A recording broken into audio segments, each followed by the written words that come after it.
Assalamu alaikum, dear viewers. My name is Asar. We're hosting the Barefist Live podcast. I've got my brother here who's our guest today. The topic of conversation is there going to be a World War III because of what's happening in Ukraine, the invasion by Russia? But before we get into the topic, just to remind you that this show will only be for approximately 40 minutes. It's going to be short, snappy questions, and hopefully, I've warned him to keep the answers nice and short and to the point. I'll try my best. Jazakallah khair. And Shani is a local Burton guy. Everyone more or less knows you. I think we grew up here. Just lives around the corner from myself. And alhamdulillah, we've been following the events very closely as to what's been going on in Ukraine, Russia, NATO, America, Britain's response, Germany's response, Chinese response, and also the Muslim response as well, because there's been many voices on social media from the Muslim side as well. So before we get going, just quick facts about Ukraine and the kind of situation there. An interesting fact is that the deepest metro in the world is in Ukraine, 105 meters deep, and it takes 5 minutes to get down to the subway there. And just goes to show that it's not a third world country. It's kind of advanced. It's got nuclear stations, etc. there. Number two is the largest country in Europe. Part of it is in Asia and part of it is in Europe, just like Turkey is. The president Zelensky, he was actually a comedian, and in Ukraine's version of Strictly Come Dancing, he won it and shot to fame.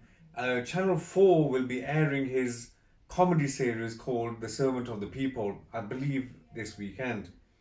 And number four, the North Atlantic Treaty Organization, NATO, that was founded after World War II in 1949, and there's 30 member country there. 28 members is a security alliance between 28 members of Europe and also two North American countries, obviously America and Canada.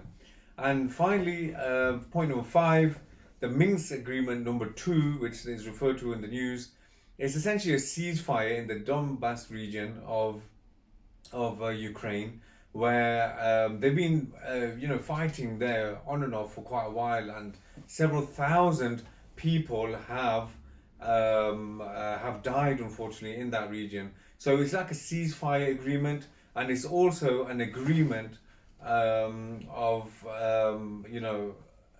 elections, who has a right to be elected, etc. in that area. So Shani, you're a family man. Yep. You're busy. Yep. You're a teacher at a local madrasa. Why does this interest you? I think this is being on the media. It's big news. It's shocking news for everyone. It's very close proximity, and you can't escape it. So I think, like the rest of the world, everyone's watching this, everyone's following this, and it is very interesting to say the least. Yeah. Okay. And in terms of the point of it, yeah, because you're taking an interest in it, but you can't do anything, can you? Can you take control of events?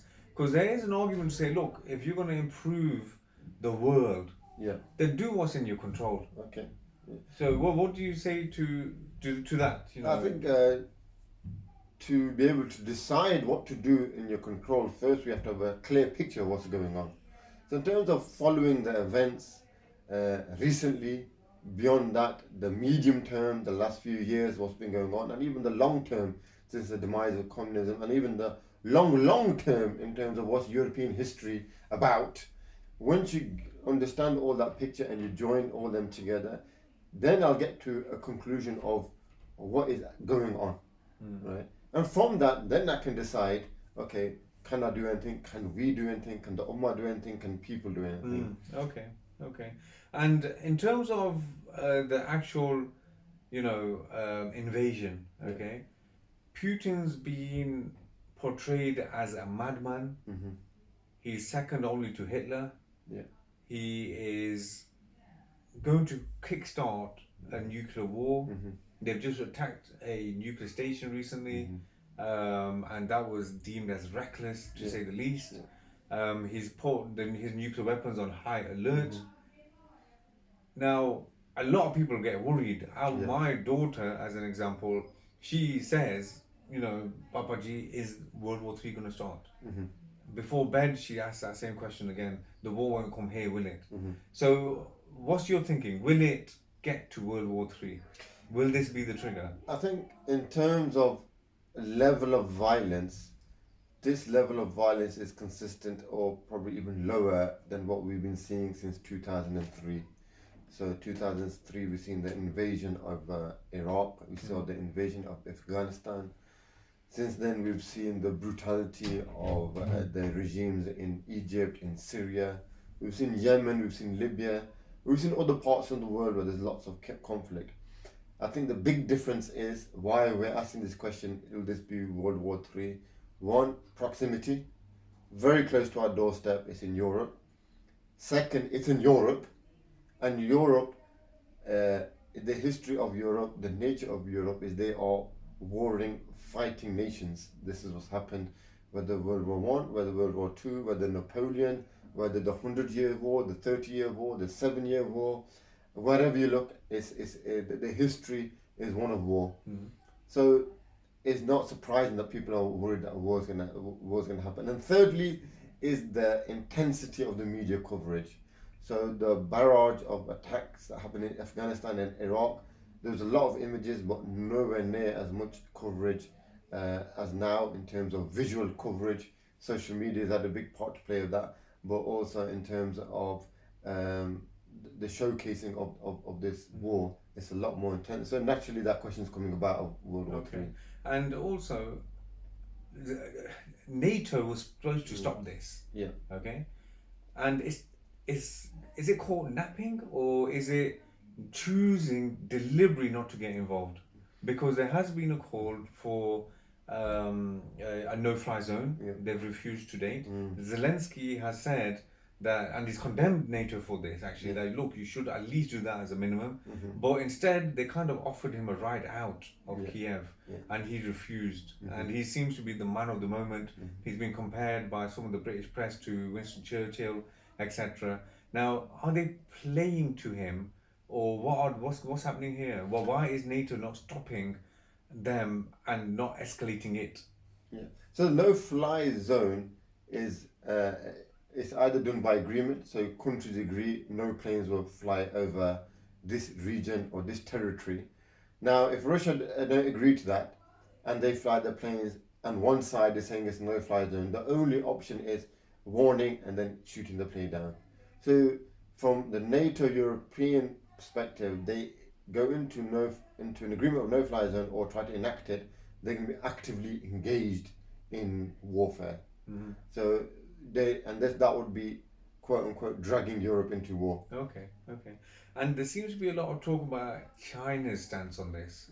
China and Russia. Putin was there for the Winter Olympics inauguration, and it's coming out in the press just recently that Putin and Xi, they both agreed to start this war after the Olympics were finished.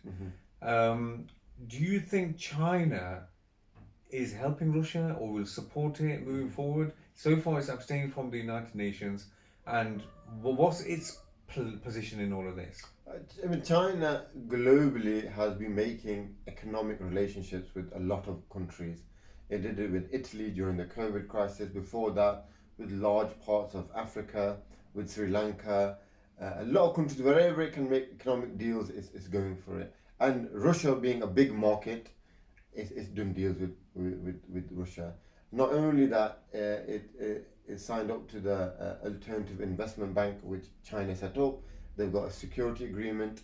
So currently, Russia's trade with China is around 140 billion. So in the Olympics, they announced that they're going to escalate it to $250 billion. So, Russia sells a lot of oil and gas. That's its main export anyway to China, and China requires that. and in return, uh, Russia gets technology, commodities, cars, vehicles, manufactured products. So a win-win for them both, and they are, as a relationship, they are close. The interesting point is, in terms of a big military country, that China's only relationship with another big military country is with Russia, really. It's not got many other relationships or agreements in place with other countries in that sense. Yeah, yeah. And would you think that America has the same strength they had 20 years ago? It's been involved in Iraq, it's been involved in Afghanistan. It got sent home packing from Afghanistan in the middle of the night. Now, the weakened position of America from its foreign policy perspective, is that something that Russia would have calculated? That, hang on, America cannot afford to get into another war? Yeah, I mean, I think from 20 years ago to now, what is America then and what is it now? America was a unipower. It was the only hyperpower in the world in terms of economically, militarily, and morally. Since then, morally, it's been fatigued by war. Internally, it's had a lot of issues with racism. Economically, it's losing ground to China. So it's learnt about Iraq and Afghanistan taught him a lot of lessons of you can quickly get stuck in a war long term, costing you a lot of money that you don't want to. And will this happen to Russia in Ukraine? Will they get bogged down in a guerrilla warfare scenario? What's the outcomes? Who are you backing? Is it Zelensky or is it Putin? Who's going to be winner in this? In terms of possible outcomes, definitely one of the possible outcomes is that Ukraine gets stuck in this long term. It seems as though the way things are going, Ukraine are going to continue fighting, Russia are going to continue invading, Europe and America won't get involved in terms of boots on the ground and planes in the sky. So it will continue for the foreseeable future as it is now, i.e., more attacks, more invasions, more Russians getting killed, more Ukrainian soldiers getting killed, a lot of buildings collapsing. So the media term looks like that, unless the momentum for truce and agreement starts to build, which currently it isn't.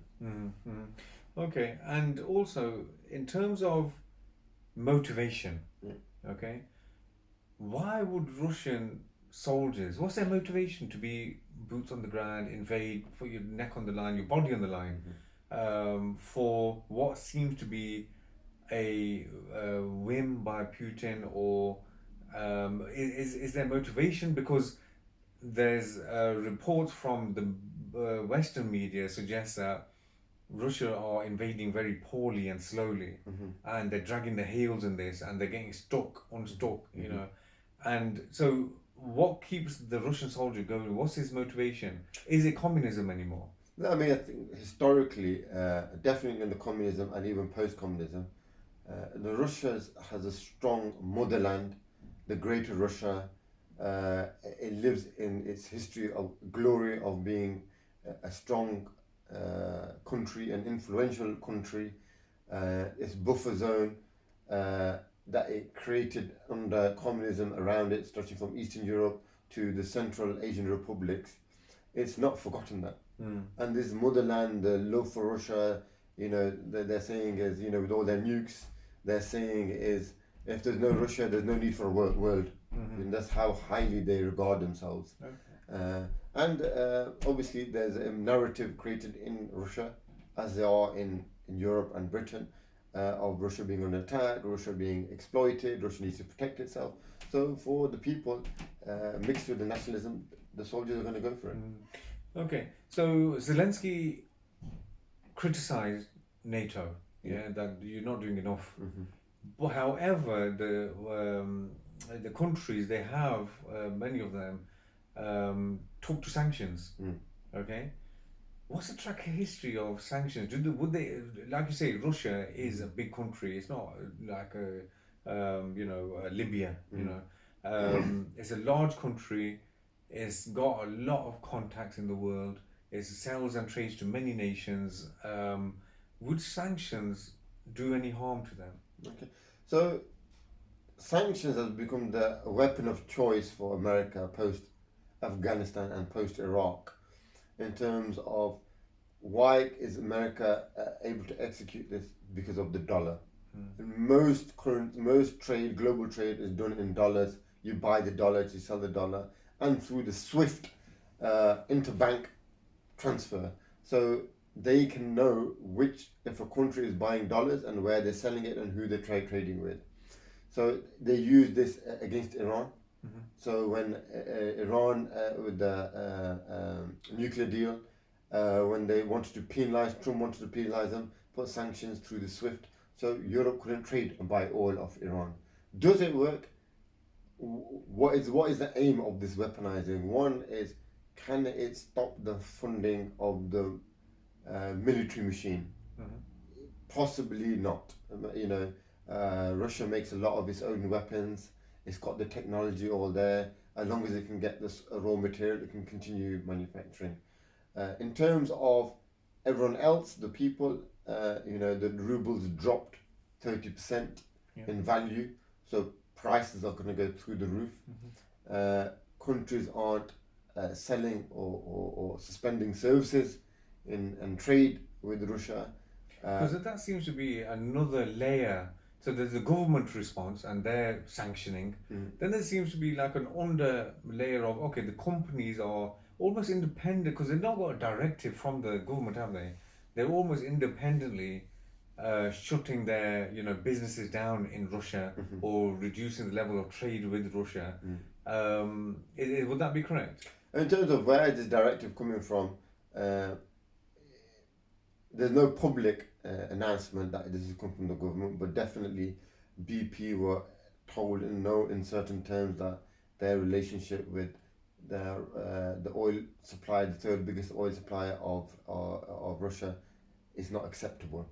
How that turns out and what that means, you can fill in the gaps. In terms of H&M, Apple, these guys doing it, yes, it makes life inconvenient. They may not have the best products. And that affects the morale of the nation. Okay. How will that really kill the economy? Probably not. More, it will be the central bank unable to buy dollars or convert the dollars it has in terms of trading and selling the oil and things like this. And there seems to be also a grassroots moral support for Ukraine in England here. Where even we received an email from the local school that look, if children are worried about this war, this is how to talk to them, about it. And then there's the footballers and the football teams wearing the blue and yellow representing Ukraine.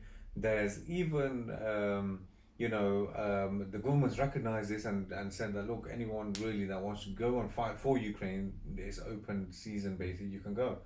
So, is that a problem? Do you think? Is that support enough for Ukraine? What's your thoughts on that? I think in terms of what does it do for Ukraine, it's minimal.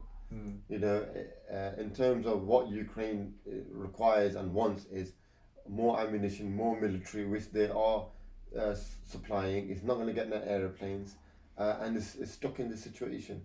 So in terms of Britain and its approach to this situation is the political established elite, how they're viewing this. They are viewing this as Russia has to be stopped, and the media and the announcement are fueling the emotion, the narrative to get the country to be behind this movement. Okay, and moving forward, just to the Muslim, responses so far, especially on social media, as well as presenters, Adil Ray, the Mahdi, the presenter, they've come out with the standards, the double standards, the hypocrisy when it comes to waving a flag in a sporting venue. When it comes to, Brexit wasn't long ago, and part of the Brexit debate was migration, Yeah. where there were too many Eastern Europeans in England and no one liked it. Okay, they didn't like that, and therefore they voted against it, that these people should stay in their country. So the doors were closed. But now, all of a sudden, because of this war, it's almost like, hang on, we're all your friends now. Yeah. Now, a lot of people are commenting on this and seeing this. What's your thoughts on that, on the double standards and the hypocrisy? I think the hypocrisy is been clear for everyone to see. When it came to any Muslim issue, it was told to stay quiet, not discuss it, don't politicize it, don't get involved in sports. Ozil effectively got sold on the back of his support for Uyghur Muslims. Leicester City players got reprimanded or on the back of just waving one flag at the end of a game. So people saw this, and deep down they knew, hold on, is this against Islam and Muslims, or is this just their principled stand? No, we don't mix sports with politics. Okay, that's a principled stand. No, we don't politicize children. Okay, that's a principled stand. Now, them same on them parallel mirror image issues, but the title is Ukraine, and in this white, blonde hair, blue eyed, that position is gone out the window, and the total opposite has come about without no question, without no discussion, without no debate. So what can be concluded? The conclusion is, when it's to do with Muslims, then these fake political positions come out, principled positions come out to silence, to squash the Muslims, and in effect, it's showing that the Muslim's life is second class. It's worth less. It has nowhere near as much value, and it's become clear to see now. One could argue that World War III has already been happening, in the Muslim world. When you scan over from the east to the west, multiple conflicts, millions have died, and millions are still suffering. There's been a huge influx of migration into Europe and other countries. Many people have been displaced. Now, we can see now. We can see it because we've followed it, we've lived it, we've seen the videos of images of Syrian children in the freezing cold asking for food and asking for their father to come back home. Now, many people don't see them images. Do we have a kind of duty to highlight the plight of what the Muslim world has been facing? What's your kind of dealings with that? Or what's your thoughts regarding that? Yeah, absolutely. I mean, I think people have been highlighting the plight. People have been seeing it, and it has to continue. Why?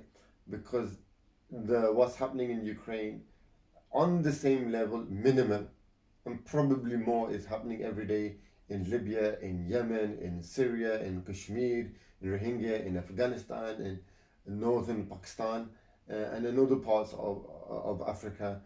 This is, it needs to be highlighted, it needs to be shown that this is unacceptable what's going on. If it's unacceptable in the West, definitely unacceptable, for us. And we've always seen it as unacceptable, and you have to continue showing that.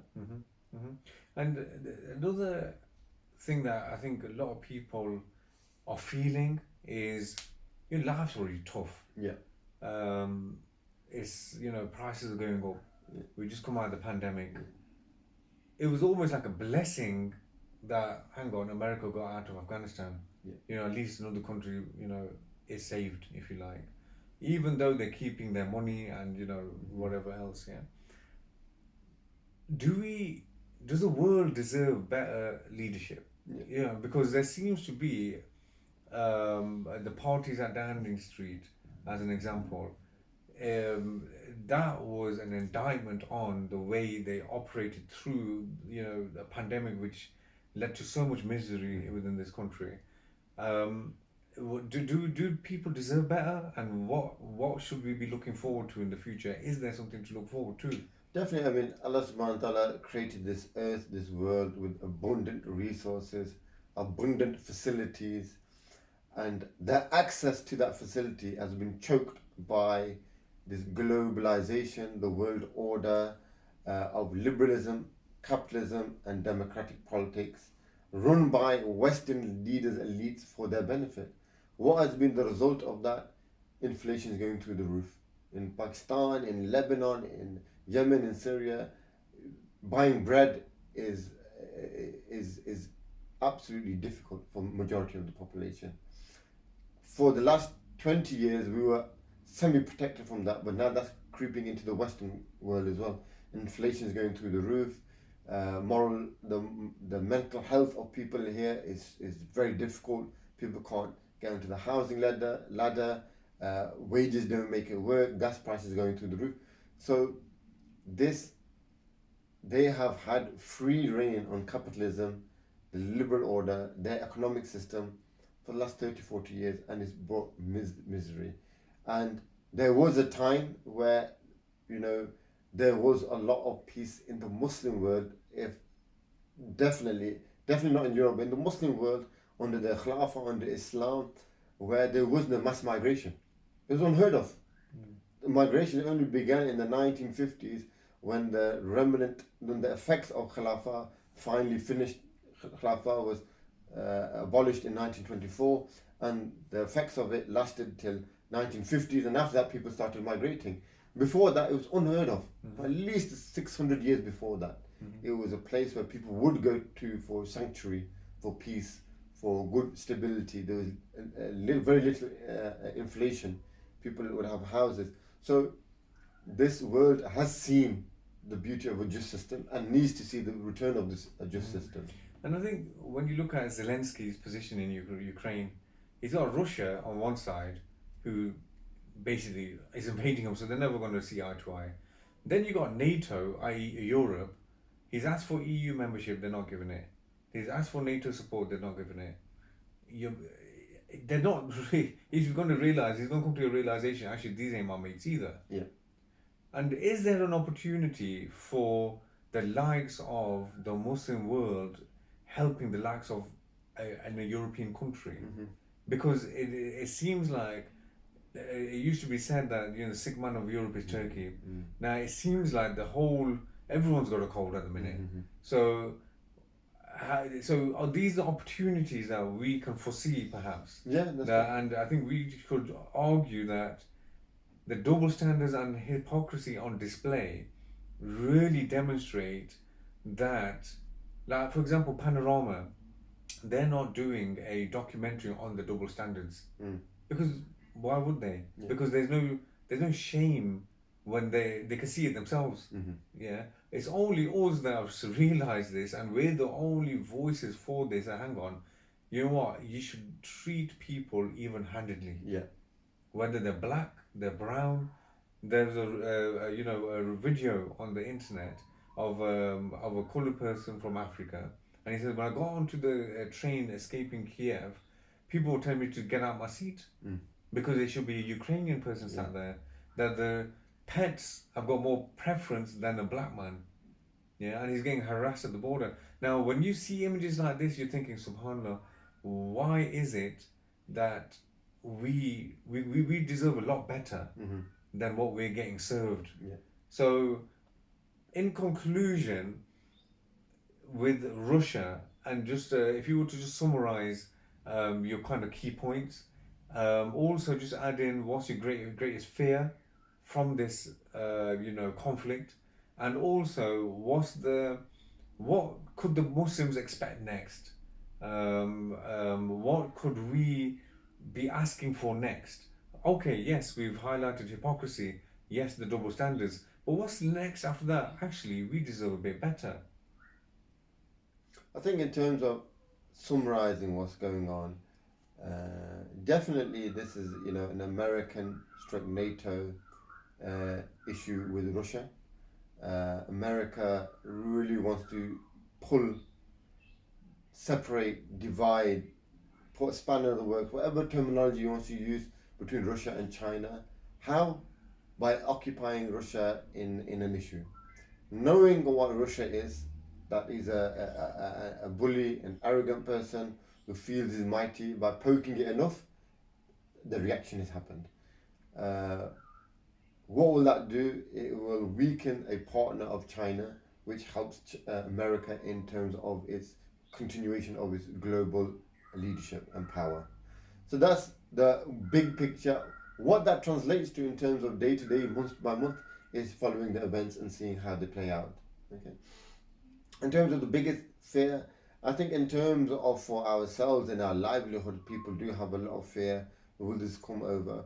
And that's natural and understandable. But I think the biggest fear, which I don't think will happen, but it's possible if the Ummah still looks to the West and sees them as a way out, where it isn't a way out in the situation, not even by 1%. Mm-hmm. So that vision or that turning to America or the West is the biggest fear, because we have a better way of doing that. And your last part of it was do you like for example the Muslims?